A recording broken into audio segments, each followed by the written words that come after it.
जीवन बीमा के कानूनी सिद्धांत। कौन सा अध्याय है? अध्याय 5।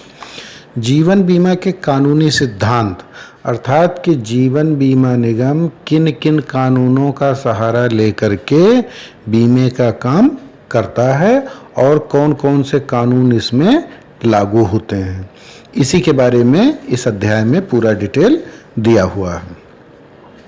सबसे पहले क्या है? जीवन बीमा करार।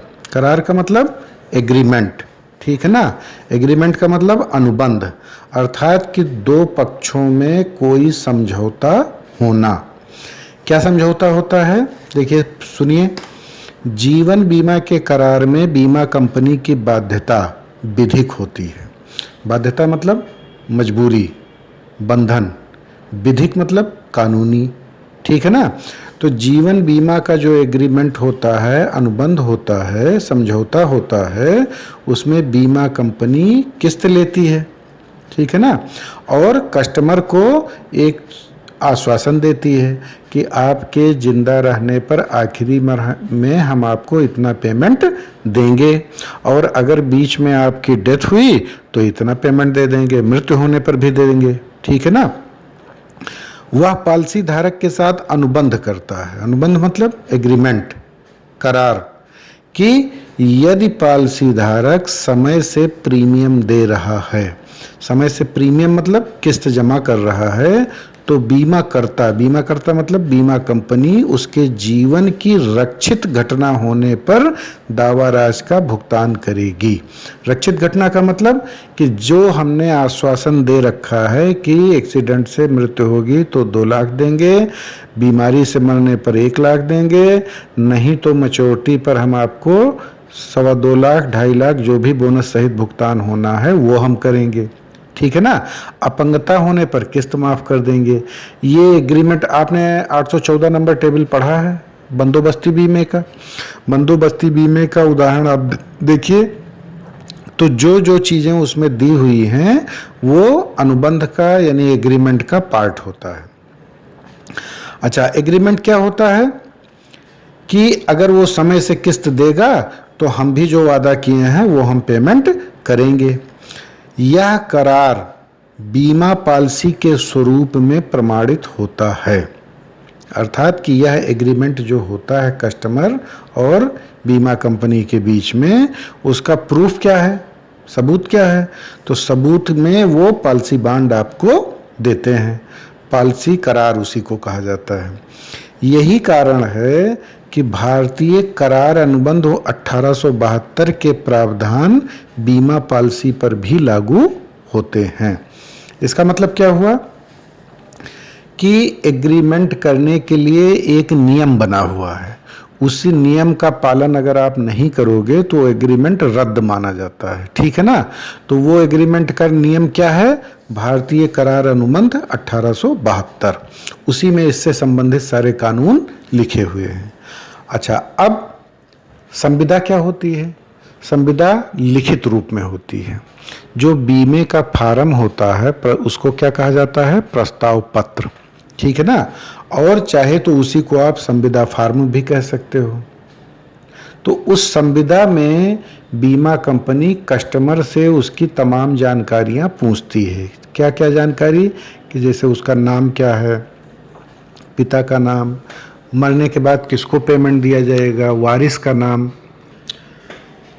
अगर वारिस की मृत्यु हो गई तो दूसरे को वारिस कैसे बनाया जाएगा, किस्त कितनी जमा करनी पड़ेगी, ठीक है, आपके पिता का नाम क्या है, पिछला बीमा कितने का है, आप क्या व्यवसाय करते हो, आपकी आमदनी कितनी है, ये सारी चीज़ें जीवन बीमा निगम किसमें पूछता है? प्रस्ताव पत्र में। तो अब आप इसमें देखिए वैध संविदा के आवश्यक लक्षण। कोई भी एग्रीमेंट जो बीमा कंपनी और कस्टमर के बीच में होता है वो वैध मानी जाएगी कि अवैध मानी जाएगी। तो वैध संविदा जो होती है उसमें निम्नलिखित चीज़ें आवश्यक होती हैं कि ये चीज़ें मौजूद रहना चाहिए। क्या क्या है? किसी भी वैध संविदा के आवश्यक लक्षण क्या है? पहला नंबर है प्रस्ताव एवं स्वीकृति, अर्थात कि एक तरफ से प्रस्ताव आए कस्टमर की तरफ से कि भैया मेरा बीमा कर दीजिए, ठीक। और दूसरा पक्ष कौन है? जीवन बीमा निगम। उसको स्वीकार कर ले कि ठीक है, हम आपका बीमा करेंगे। दूसरा क्या है? प्रतिफल। प्रतिफल का मतलब कि किसी भी कार्य का लाभ, यानी एग्रीमेंट अगर हो रहा है तो इसका लाभ दोनों लोगों को मिलना चाहिए। दोनों लोग कौन है? कस्टमर को भी और कंपनी को भी। तो कस्टमर को क्या लाभ मिल रहा है कि मरने पर भी पेमेंट है और मैच्योरिटी पर भी पेमेंट है, ठीक है।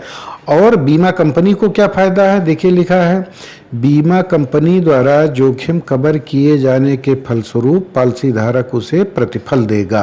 प्रतिफल मतलब किस्त, यानी प्रीमियम देगा। ये पॉइंट समझ में आ गया? अच्छा, अब तीसरा पॉइंट देखिए, दोनों पक्षों की एक समान समझ। इसका अर्थ क्या हुआ? कस्टमर जो बात कह रहा है वो बीमा कंपनी माने और बीमा कंपनी जो बात कह रही है वो कस्टमर माने। अर्थात बीमा कंपनी और पॉलिसी धारक दोनों को समान अर्थ में एक ही पॉइंट पर अवश्य सहमत होना चाहिए। यानी कि दोनों लोगों को एक जो भी फार्म में भर के दिया गया है और जो भी बीमा कंपनी ने कस्टमर को बताया है कि हम आपको ये देंगे, उस पे दोनों पे लोगों को सहमत होना चाहिए। इसके बाद चौथा पॉइंट देखिए। चौथे पॉइंट में क्या है? मुक्त सहमति। मुक्त सहमति का मतलब क्या लिखे हैं इसमें कि यह संविदा, यानी ये जो कॉन्ट्रैक्ट हो रहा है, अर्थात जो वो आदमी बीमा करवा रहा है, वो बिना किसी दबाव, प्रभाव और हेरा फेरी के होना चाहिए। अर्थात किसी दबाव, प्रभाव, हेरा फेरी के द्वारा ये संविदा लागू ना हुई हो, ठीक है ना। अब इसमें दबाव क्या है, अनुचित प्रभाव क्या है, धोखाधड़ी क्या है, गलत बयानी क्या है, गलती क्या है। जब किसी समझौते के लिए सहमति दबाव, धोखाधड़ी या गलत बयानी से युक्त रही हो तो वह समझौता अमान्य होता है। इसका अर्थ क्या हुआ कि जैसे मान लो किसी का बीमा हो रहा है, मान लीजिए कोई महिला टीचर है और आपने उनके बीएसए से कहलवा दिया कि आप अपना बीमा इनसे करवा लीजिए और नहीं तो हम आपका ट्रांसफ़र यहाँ से इटिया थोक कर देंगे। तो टीचर जो है दबाव में आ गई, दबाव में उसने बीमा करवा लिया। अब चाहे बीमा सही हो चाहे गलत हो, उसने स्कीम के बारे में समझा ही नहीं, तो इसको कहा जाता है दबाव। धोखाधड़ी का मतलब ये है कि जैसे मान लो मैच्योरिटी पर 2 लाख मिलना है, आपने बताया कि मैच्योरिटी पर 1 लाख के बीमे में 8 लाख रुपया मिलेगा, तो ये क्या हुआ? धोखाधड़ी हुआ, गलत बयानी हुई कि जो है आपने गलत पॉइंट बता करके उसका बीमा कर लिया। तो इसको जो है जब चाहे तो वो अमान्य कर सकती है। इसके बाद 5वां पॉइंट देखिए। 5वां पॉइंट क्या है? दोनों पक्षों के निष्पादन की क्षमता। 2 पक्ष इसमें कौन कौन से हैं? कस्टमर और बीमा कंपनी।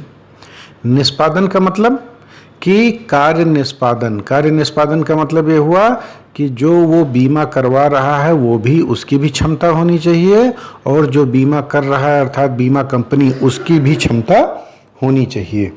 और इसमें क्या लिखा है? संविदा करने वाले दोनों पक्ष कानूनी तौर पर सक्षम होने चाहिए, ये नियम है। तो कानूनी तौर पर सक्षम का मतलब क्या हुआ कि देखिए कस्टमर की क्या क्षमता है, होनी चाहिए। कस्टमर की क्षमता अनुबंध करने वाले के लिए कानूनी तौर पर सक्षम होना चाहिए। प्रस्ताव पर हस्ताक्षर करते समय अर्थात बीमा करवाते समय कस्टमर को बालिग होना चाहिए, पहला पॉइंट। यानी 18 साल से कम का है तो वो दस्तखत नहीं कर सकता, बीमा नहीं करवा सकता अपना खुद। और दूसरा पॉइंट क्या है? मानसिक रूप से स्वस्थ होना चाहिए। मानसिक रूप से स्वस्थ होने का मतलब कि पागल ना हो। पागल आदमी से कोई एग्रीमेंट करा लेंगे, जैसे बैनामा करवा लीजिए किसी पागल से, तो उस पर कब्जा मिलेगा? कभी नहीं मिलेगा। उसी प्रकार से अगर मान लीजिए कोई नाबालिग से आप जो है खेत लिखवा लीजिए तो क्या आपको उस पर कब्जा मिलेगा? उस पर भी नहीं मिलेगा। अर्थात कि दोनों लोग जो है इसमें बीमे का अनुबंध नहीं कर सकते। उसको 18 साल से ऊपर होना चाहिए और पागल नहीं होना चाहिए। इसके बाद क्या है? 6वां, उद्देश्य की वैधता। यानी बीमा आदमी करवा रहा है तो उसका उद्देश्य क्या है। बीमे के फार्म में एक जगह पूछा जाता है क्वेश्चन कस्टमर से कि आप यह बीमा क्यों करवा रहे हो। अगर मान लो वो उसमें लिख दे कि यह बीमा मैं आत्महत्या करने के लिए करवा रहा हूँ कि जिससे हमारे परिवार को पैसा मिल जाए, तो ऐसी स्थिति में जीवन बीमा निगम इस तरह के बीमे को रिजेक्ट कर देता है, अर्थात वो बीमा पास नहीं करेगा। इसमें सीधा सा पॉइंट ये है कि उसका बीमे का जो करवाने का उद्देश्य है वो वैध होना चाहिए, कानूनी होना चाहिए। ठीक है। अच्छा, अब इसके बाद क्या है, परम सद्भाव। जीवन बीमा के कानूनी सिद्धांत में परम सद्भाव का सिद्धांत भी आता है। इस सिद्धांत में क्या है, संविदा के दोनों पक्षों को, संविदा के दोनों पक्ष कौन हुए, संविदा मतलब कॉन्ट्रैक्ट यानी फार्म भरते समय दोनों पक्षों को यानी बीमा कंपनी को भी और कस्टमर को भी समस्त सारभूत तथ्यों का प्रकटन किया जाना चाहिए। अर्थात बीमा कंपनी के द्वारा भी और कस्टमर के द्वारा भी जो जो क्वेश्चन उसमें पूछे गए हैं उसके बारे में पूर्ण रूप से जानकारी देना आवश्यक होता है। इसको कहा जाता है सारभूत तथ्य। सारभूत तथ्य का मतलब कि मुख्य बिंदु, जिसको बीमा कंपनी ये समझती है कि जैसे उसने पूछा फार्म में कि आपका नाम, पिता का नाम, जन्म तिथि, पढ़ाई कहाँ तक है, आमदनी कितनी है, माँ बाप की उम्र क्या है, भाई बहन कितने हैं, उनकी उम्र क्या है, पत्नी की उम्र क्या है, बच्चों की उम्र क्या है, कभी आपको पीछे भी जो है बीमारी हुई है कि नहीं हुई है, तमाम तरह के क्वेश्चन फार्म में होते हैं। उसका सबका आपको पूर्णतः जानकारी प्रकट करना चाहिए जो कि बीमा के संबंध में हो। हैं, बीमे के संबंध में ही पूछा गया है और तो किसी चीज़ से पूछा नहीं गया है। अच्छा, चूंकि बीमा के करार में उत्पाद अस्पर्शनीय, ठीक है ना, इसका मतलब क्या हुआ कि बीमा का जब कस्टमर बीमा करवाता है तो उसका जो उत्पाद है, उत्पाद का मतलब कि जीवन बीमा की जो योजना है वह अस्पर्शनीय होता है। अस्पर्शनीय का मतलब कि जिसको आदमी देख ना सके, छू ना सके, केवल महसूस कर सकता है कि हाँ भाई इन्होंने वादा किया है कि मैच्योरिटी पर हम इतना देंगे, मरने पर हम इतना देंगे। ठीक। बीमा कंपनी भी कभी भी अपने ग्राहक से नहीं मिलती। क्या मतलब हुआ, इसका मतलब ये हुआ जब भी बीमा उसका होना होगा तो किसके द्वारा होता है, अभिकर्ता के द्वारा। अभिकर्ता जाता है उसके गांव पे, वहाँ पे बातचीत करके बीमा का फार्म भरवा के और यहाँ पे ले आता है। बीमा कंपनी तो जाती नहीं देहात में कि हाँ भाई जो है मतलब कौन है सज्जन, तो बीमा कंपनी के सामने उसकी फ़ोटो आती है, उसकी जानकारी आती है, उसका सर्टिफिकेट आता है। अब बीमा कंपनी को तो ये मालूम नहीं है कि ये कब बीमार पड़े थे, इनके भाई कितने थे, कितने मर गए, कितने जिंदा हैं। जो कस्टमर बताएगा वही तो बीमा कंपनी जानेगी। तो इसी को परम सद्भाव का सिद्धांत कहा जाता है कि देखिए लिखा है कि अतः ग्राहक का यह सकारात्मक कर्तव्य है। सकारात्मक का मतलब होता है कि अत्यंत आवश्यक, मतलब ये नहीं है कि वो चाहे दे और चाहे न दे। सकारात्मक कर्तव्य है कि वो प्रस्तावित जोखिम के संबंध में समस्त तथ्य पूरी तरह से सत्य एवं पूर्णतया प्रकट करे, भले ही वह मांगी जाए और चाहे न मांगी जाए। इसका मतलब क्या हुआ कि फार्म में जो भी जानकारी बीमा कंपनी ने मांगी है उसके बारे में पूरा डिटेल उसको प्रकट करना पड़ेगा। अच्छा, अब अगर मान लीजिए वो ये समझता है कि हम कोई बात छुपा लें, जैसे मान लो उसको 2 साल पहले टीबी हुई थी और वो कह रहा है कि उसमें फार्म में उसने लिख दिया कि हमको कोई बीमारी नहीं हुई थी कभी भी, लेकिन अगर इस बात का सबूत बीमा कंपनी पाएगी कि इनको पहले टीबी थी तो वो क्लेम देने से मना कर सकती है और पेमेंट नहीं देगी। परम सद्भाव का सिद्धांत आप लोगों को समझ में आ गया। परम सद्भाव का सिद्धांत ये कहता है कि परम सद्भाव का मतलब क्या हुआ कि अधिकतम स्तर तक सत्य बोला जाए। जहाँ तक जानकारी है वो सत्य ही बोलना चाहिए, ना बीमा कंपनी झूठ बोले और ना कस्टमर झूठ बोले। ठीक। अब अगला पॉइंट कौन सा है, देखिए, सारभूत तथ्य। सारभूत तथ्य का मतलब क्या हुआ? ये वह तथ्य हैं जो कि बीमा के प्रस्ताव के निर्णय और उसके लागू होने की दर का निर्णय करते हैं। इसका मतलब क्या हुआ कि फार्म में जो तथ्य पूछा गया है, जितनी भी चीज़ें जानकारी पूछी गई है, बीमा कंपनी बीमा करते समय जो पूछती है उसको कहा जाता है सारभूत तथ्य। सारभूत तथ्य का मतलब महत्वपूर्ण तथ्य। इससे क्या होता है? बीमा प्रस्ताव का निर्णय, अर्थात कि बीमा कंपनी आपका बीमा करेगी कि नहीं करेगी। पहला पॉइंट तो ये हो गया। दूसरा पॉइंट है कि उसके लागू होने की दर। अगर आपकी 25 साल उम्र है तो हो सकता है आपकी 5300 किस्त पड़े, अगर 40 साल है तो 5600 पड़ेगी, 50 साल है तो 5800 मान लो पड़ रही है। तो ये क्या मतलब हुआ? लागू होने की दर, अर्थात किस्त का रेट हम क्या रखेंगे आपका, ये चीज़ आपके ऊपर है। तो इसमें जो भी तथ्य है उसकी जो है जानकारी देने का कर्तव्य किसका है? कस्टमर का। देखिए लिखा है, वैसे तो परम सद्भाव की जिम्मेदारी, ठीक है ना, दोनों पक्षों की है, यानी कस्टमर की भी और जो है आपके बीमा कंपनी की भी, परंतु प्राथमिक कर्तव्य प्रस्तावक का माना जाता है। सबसे पहले स्टार्टिंग मतलब किसके तरफ से झूठ नहीं बोला जाना चाहिए? कस्टमर की तरफ से, क्योंकि प्रस्तावक द्वारा भरा गया प्रस्ताव पत्र ही बीमा अनुबंध का आधार माना जाता है। इसका मतलब क्या हुआ कि अगर आप कस्टमर ने फार्म में भरा कि हमारी उम्र 25 साल है तो हम 25 मान के आपकी किस्त बताएंगे। अगर आपने लिखा नहीं 35 साल है तो हम 35 साल मान के बताएंगे। अर्थात कि जो हमारा एग्रीमेंट हो रहा है वो कस्टमर के द्वारा दी गई जानकारी के आधार पर ही होती है। अच्छा, अब देखिए इसमें क्या लिखा है आगे, सारभूत तथ्यों के उल्लंघन के आधार पर बीमा करता यानी बीमा कंपनी बीमा अनुबंध यानी एग्रीमेंट को रद्द कर सकता है या दावा भुगतान से मना कर सकता है। इसका मतलब क्या हुआ कि अगर मान लीजिए आपकी उम्र है 40 साल और आपने फोटोकॉपी के ऊपर फोटोकॉपी करवा करके अपनी उम्र बताई 25 साल, आपकी किस्त कम पड़ेगी, चलो ठीक है, बीमा हो गया, पास हो गया और चल रहा है।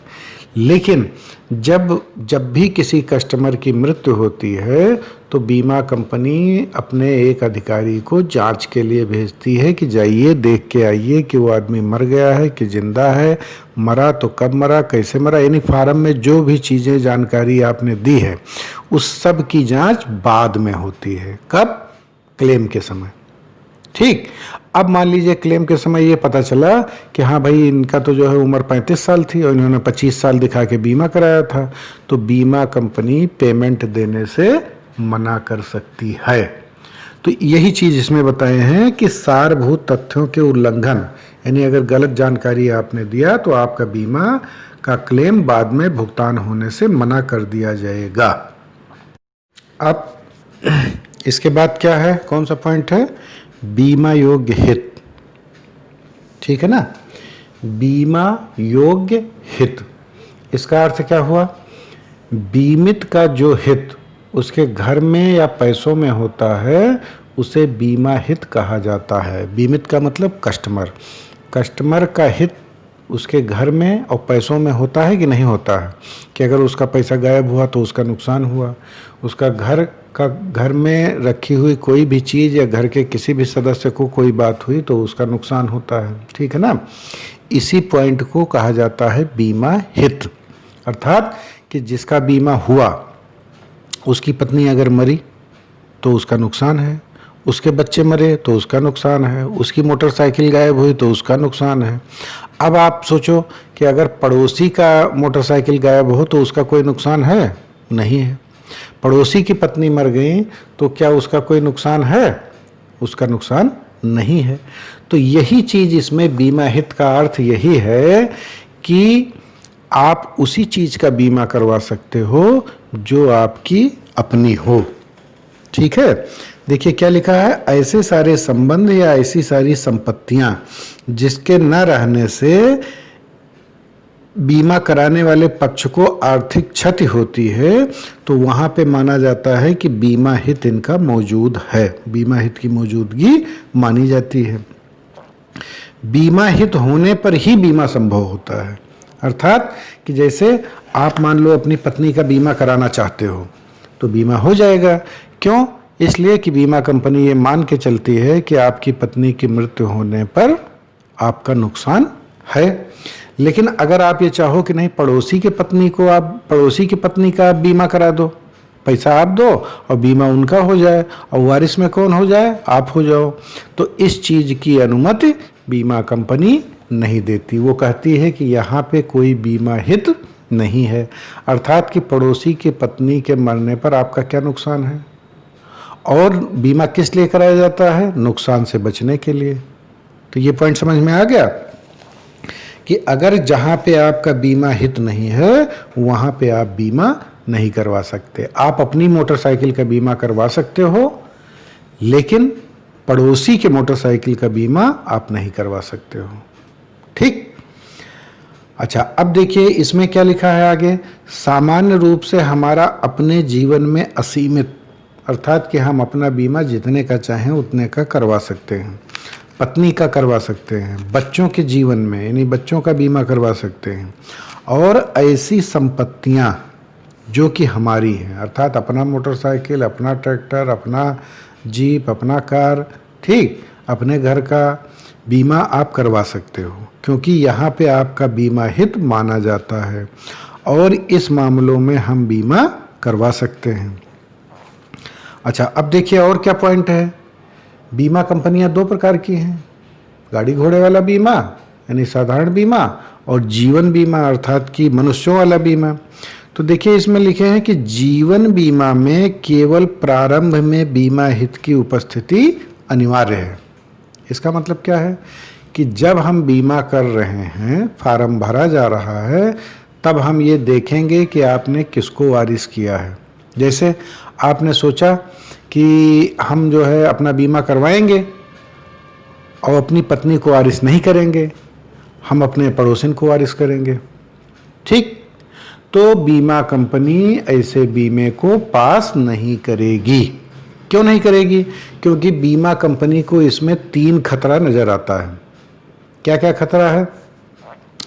कि आपकी पत्नी आपसे नाराज होगी कि इन्होंने तो पड़ोसन को अपने बीमे में वारिस किया है, कल को ये उनका जो है उनके नाम से मकान भी लिख सकते हैं, ज़मीन भी लिख सकते हैं, तो वो हो सकता है कि आपको मार दे।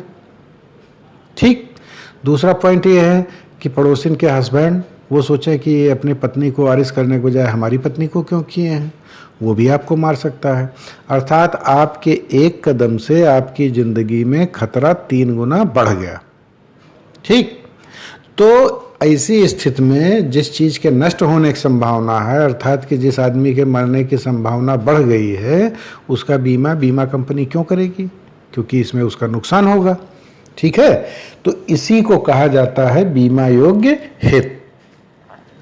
अच्छा, गाड़ी, हमने आपसे कहा था कि मनुष्यों के बीमे में शुरुआत में ये चीज़ देखी जाती है कि बीमा हित है कि नहीं है। बाद में मान लीजिए ऐसा होगा कि आपकी पत्नी मर गई और आपने अपने भाभी को वारिस कर दिया, मतलब उनका नाम लिखवा दिया, तो ये चीज़ अनुमति रहती है क्योंकि परिस्थितियाँ बदल गई। तो ऐसी स्थिति में आप वारिस में भाभी को कर सकते हो, लेकिन बीमा करवाते समय ही आपकी पत्नी जीवित हो, आप कहो कि नहीं हम भाभी को वारिस करेंगे, तो ऐसा जो है इसमें अलाउ नहीं होता। गाड़ी घोड़े के मामले में देखिए क्या है।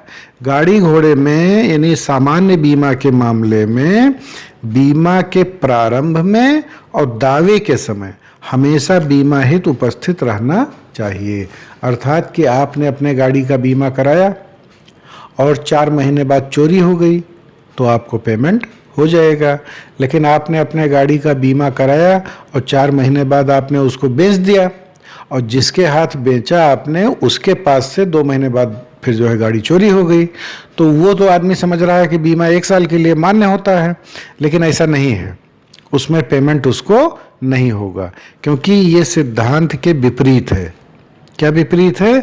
कि बीमा के प्रारंभ में तो बीमा हित आपका था, लेकिन अब उस आदमी को आपने बेच दिया तो अब आपसे कोई मतलब है नहीं, और वो आदमी सोच रहा है कि हमको तो बिना पैसा दिए हुए ही बीमा इसका हो गया है, बीमा पहले में से था, तो अब हमको इसकी बहुत ज़्यादा चिंता करने की ज़रूरत नहीं है। तो ऐसी स्थिति में बीमे का पेमेंट उसमें अगर जो है होगा, चोरी होती है तो पेमेंट नहीं होगा। तो इसमें करना क्या चाहिए कि जब दूसरा आदमी गाड़ी खरीदे तो उसको चाहिए कि फिर से नया बीमा उसका वो कराए, कि मैं अब मालिक हूँ और मरने के बाद, गाड़ी गायब होने के बाद हमको भुगतान होना चाहिए। तो ये जो है बीमा योग्य हित का अध्याय इसमें भी खत्म हुआ।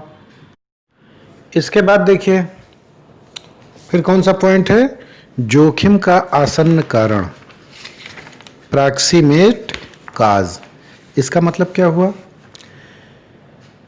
कोई भी खतरा होने का नज़दीकी कारण देखा जाता है। कहाँ देखा जाता है, बीमा कंपनी में। जैसे मान लीजिए बीमा किसी ने कराया तो बीमा कंपनी कहती है कि मैच्योरिटी पर हम इसमें 2 लाख मान लीजिए देंगे, और अगर बीच में एक्सीडेंट से मरेगा तो 2 लाख देंगे, बीमारी से मरेगा तो 1 लाख देंगे। ये एग्रीमेंट हो गया।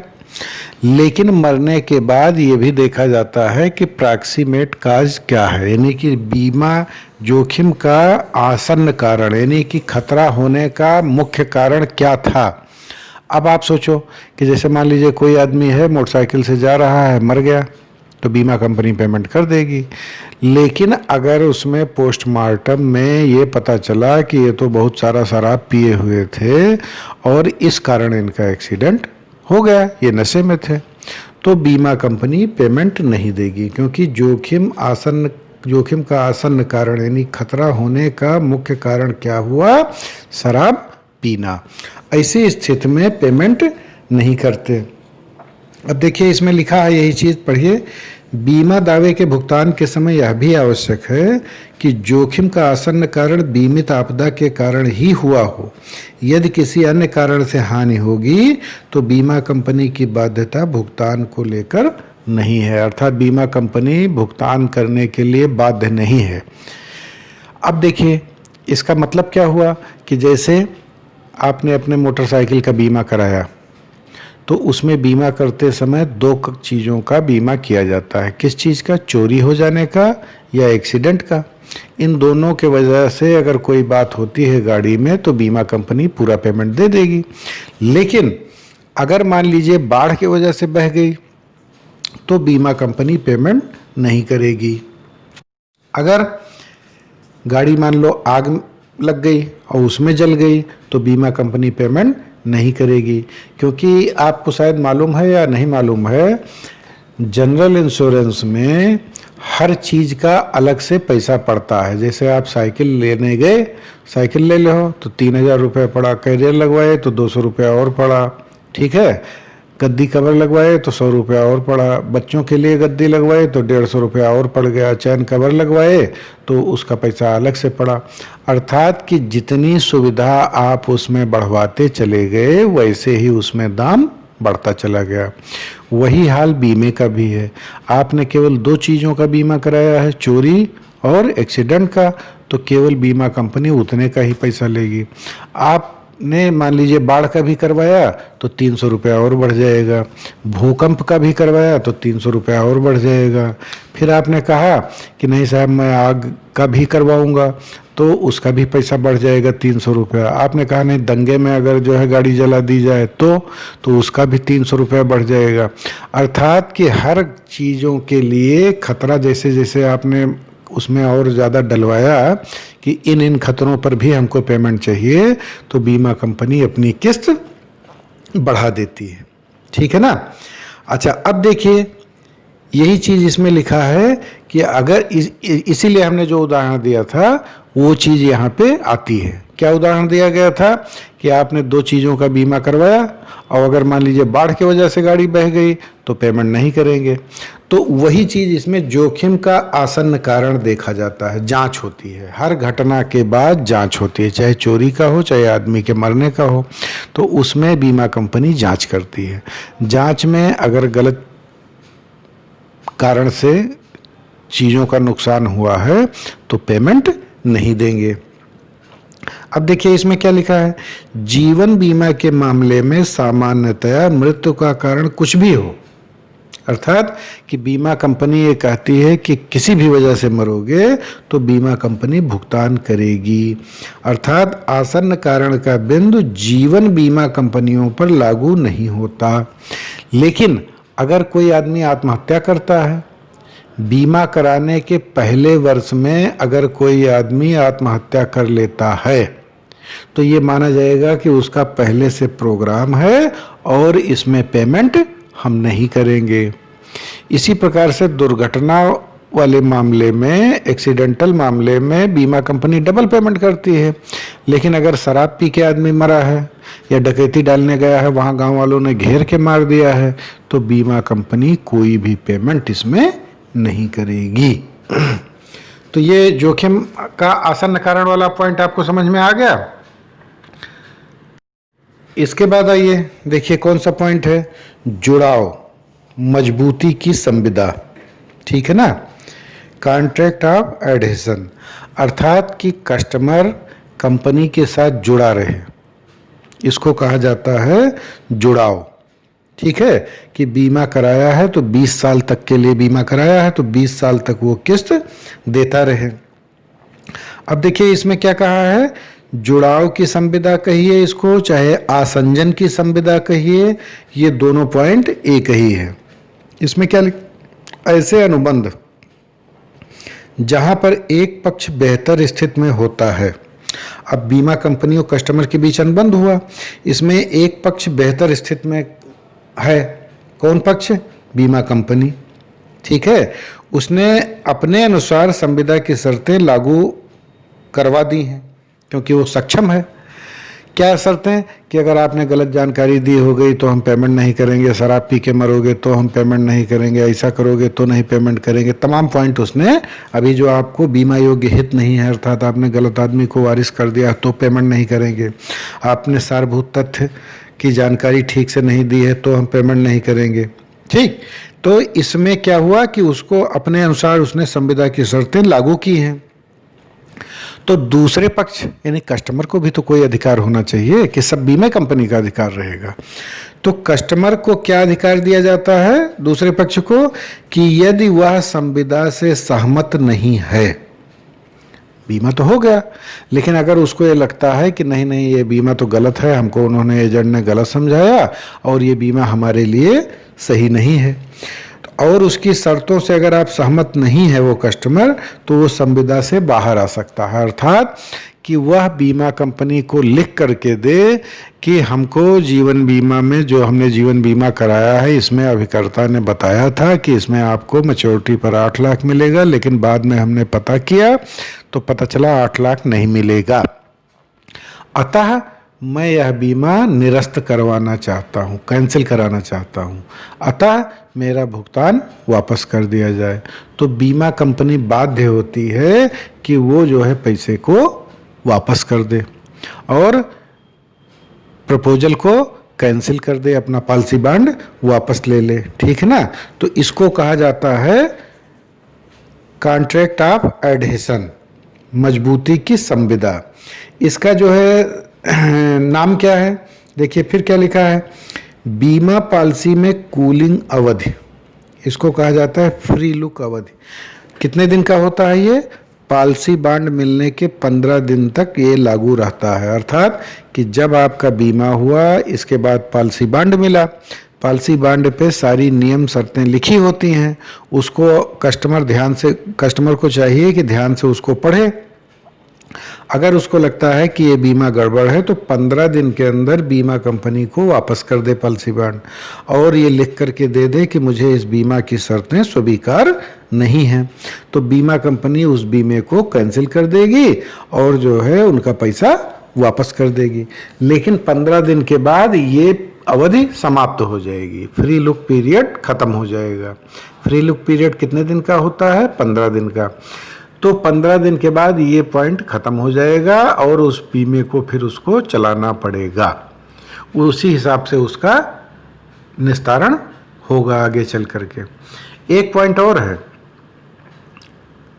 बीमा कंपनी ने आपका बीमा किया, उसको कहीं से ये पता चला कि ये आदमी तो बहुत शराबी है, और एजेंट ने भी छुपा लिया और कस्टमर ने भी छुपा लिया, तो वो अपने तरफ से बीमे को खुद रद्द कर सकती है और रद्द करके पैसा वापस कर देगी कस्टमर को कि भाई हम आपका बीमा नहीं करेंगे, आप ये अपना पैसा पकड़िए और जो है बीमा आज से कैंसिल माना जाएगा।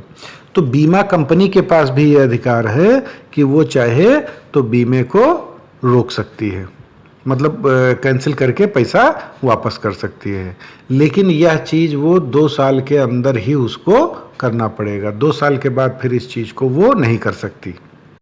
अच्छा, अब इस अध्याय में देखिए कौन कौन से क्वेश्चन आ सकते हैं। जैसे निम्न में से बीमा योग्य हित देखा जाता है जीवन बीमा के संबंध में, बीमा लेते समय कि दावा भुगतान के समय, कि जीवन बीमा हेतु बीमा योग्य हित आवश्यक नहीं है, कि या तो पॉलिसी लेते समय या दावा भुगतान के समय।